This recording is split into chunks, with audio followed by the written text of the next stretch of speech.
Hello বন্ধুরা, কেমন আছো? আশা করি সবাই ভালো আছো। আমিও বেশ ভালো আছি। এটা আমি যখন বাপের বাড়ি কোচবিহারে ছিলাম, তো তখন সেখান থেকে অষ্টমী স্থানে গিয়েছিলাম কালীর ঘাটে। তোমরা তো অনেকে জানো সেখানে বাসন্তী পুজো হয়। তো বিয়ের পরে আর কি 2 বছর পর আমি স্নান করলাম। আর বিয়ের আগে গিয়েছিলাম, তখন স্নান করা হতো না। তাই এবার খুব ইচ্ছে করেছিল যে মা বাবার সাথে যাই। আর সঙ্গে মামি আর বোনও গিয়েছিলো, আর আমার ছেলেকে নিয়ে গিয়েছিলাম। ও তো খুব ছোটো, তবুও নিয়ে গিয়েছিলাম।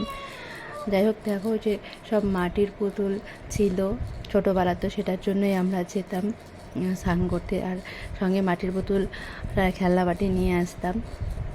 সেখানে গিয়ে দেখি খুব ভিড়, যেহেতু সারাদিনই স্নান ছিল। আমরা যেতে যেতে 7:30 বেজে গিয়েছিলো। তো ওখানে প্রথমে আমার মা, মামি আর বোন স্নান করেছিল। আমি প্রথমে নামিনি, যে মারা স্নান করছিল। আর আমার ছেলে সেখানে গিয়ে ঘুমিয়ে পড়েছিল। তারপর ওর ঘুম ভাঙলো। ওর খুব বেশ ভালোই লাগছিল, চারদিকে আওয়াজ, এত বাজনা, ঢাক বাজছিল।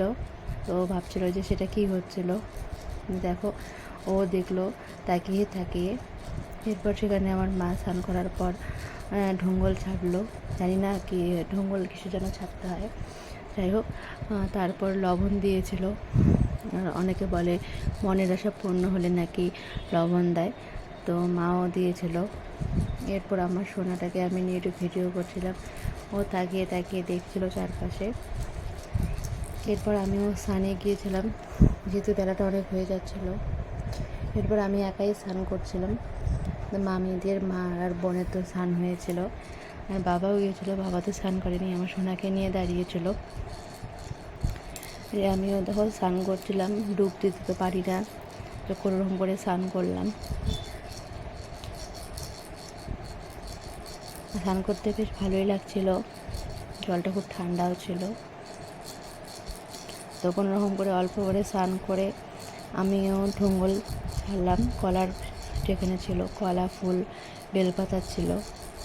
যাই হোক, ঠাকুর জন্য বাসন্তী মাছ যেন সবার ভালো করে, আমার ছেলে ভালো থাকে, বর ভালো থাকে, শ্বশুর শাশুড়ি, আমার মা বাবা সবাই যেন ভালো থাকে। এরপর আমি স্নান করে ড্রেস চেঞ্জ করে গিয়েছিলাম মার মন্দিরে। সেখানে তো খুব ভিড় ছিল। সেখানে গিয়ে মার সিঁদুর ছোঁয়ালাম। তারপর আমরা দই চিড়া মুড়ি খেয়েছিলাম।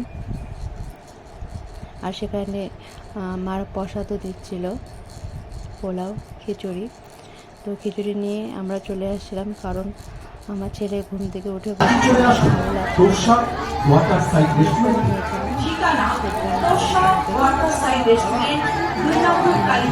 খুব ছিল মন্দিরে। আর পাশেই মেলা হচ্ছিল, ছোট্ট মেলা। তো মেলা ঘুরে